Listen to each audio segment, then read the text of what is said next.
पैसे वाला सेठ व्यापार करने जाता है, नाव से व्यापार करने के लिए जा रहा है।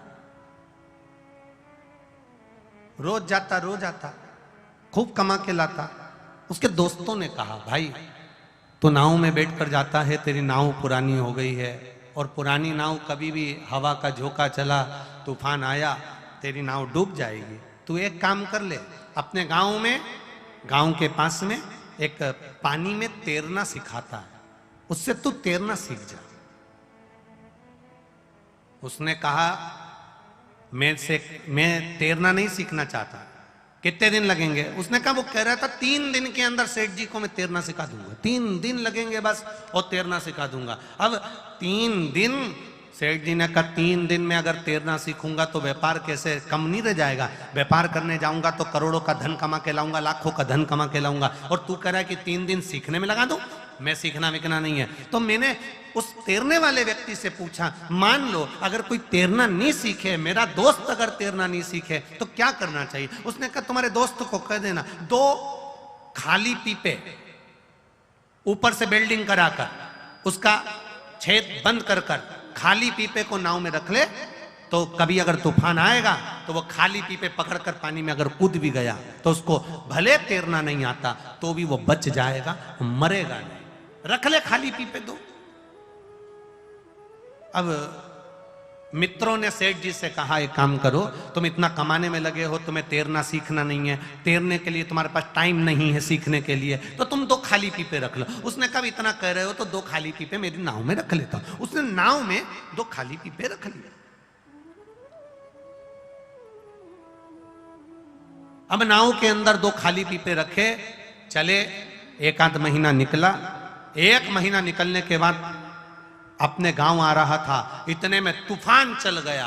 और जो नदी में, तालाब में, सरोवर में, समुद्र में तूफान चला, तूफान चलते ही नाव डोलने लगी। जितने लोग नाव चलाने वाले थे वो कूद कूद कर भागने लगे, क्योंकि उनको तैरना आता था। इसको तैरना नहीं आता था। इसने एक व्यक्ति से पूछा, नाव चलाने वाले से, मेरे पीपे कहाँ हैं? उसने कहा, तुम्हारे सिर के पास में रखे हैं। उसने उठा, सब कूद गए, तैर कर पार निकल गए। नाव डूबने लगी। इसने विचार करा, करूं तो करूं क्या, मुझे तैरना नहीं आता, पर पीपे पकड़कर उतरना है। बस खाली पीपे उठाना था।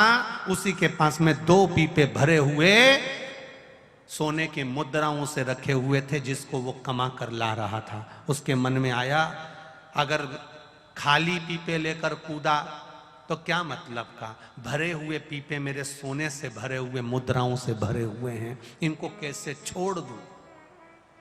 कैसे छोड़? मुद्रा से भरे हुए ये पीपे, सोने की मुद्राओं से भरे हुए ये पीपे, मैं इनको छोड़ूं कैसे? खाली पीपे उसने छोड़ दिए नाव के अंदर और भरे पीपे लेकर कूद गया। आखिरी में जाकर डूब गया, मर गया,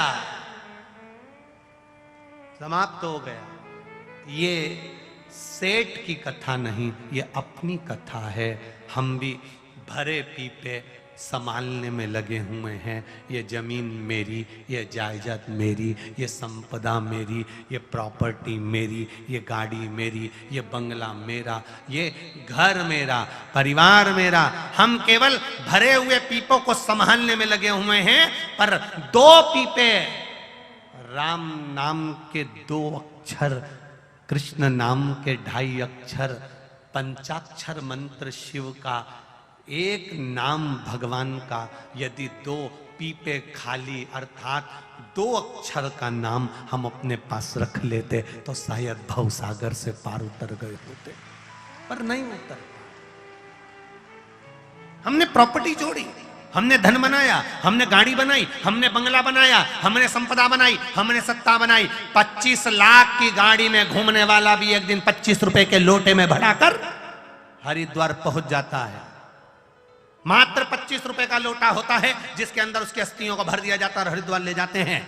पिंडदान करा, ब्राह्मण को भोजन कराया और पिंड दान करके लोग पिंड छुड़ा लेते हैं। फिर कोई संबंध नहीं, फिर कोई नाता नहीं, कोई रिश्ता नहीं। कितनी प्रॉपर्टी, कितना धन, कितना वैभव, कितनी सत्ता, कितनी दौलत। एक जरा सा व्यक्ति को रोग आता है और उसका पूरा जीवन निचोड़ जाता है। भगवान से कहता है, जब बीमार पड़ा तो डॉक्टर कहता है मॉर्निंग वॉक करो, घूमने जाओ, थोड़ा कम खाओ, अभी नहीं पत्नी कहती थी, परिवार वाले कहते थे कि देखो थोड़ा सावधानी से रहो, थोड़ा सावधानी से रहो। नहीं, मेरी प्रॉपर्टी, मेरी जायदाद, मेरी संपदा, मेरी सत्ता, मेरा वैभव, मेरी गाड़ी, मेरा बंगला, मेरी दौलत, मेरी सत्ता, बस उसमें रमा रहा, रमा रहा, रमा रहा। और एक दिन मौका आया नाव डूबने का, क्योंकि यह पुरानी नाव कभी भी डूब सकती है। जब मौका आया डूबने का, तब भरे बस अब लग रहा है मेरा बंगला कौन संभालेगा, गाड़ी कौन संभालेगा, मेरे बाद में कौन संभालेगा, उसी में समाता रहा, उसी में रमता रहा, और आखिरी में डूब गई नैया, मर गया, समाप्त हो गया।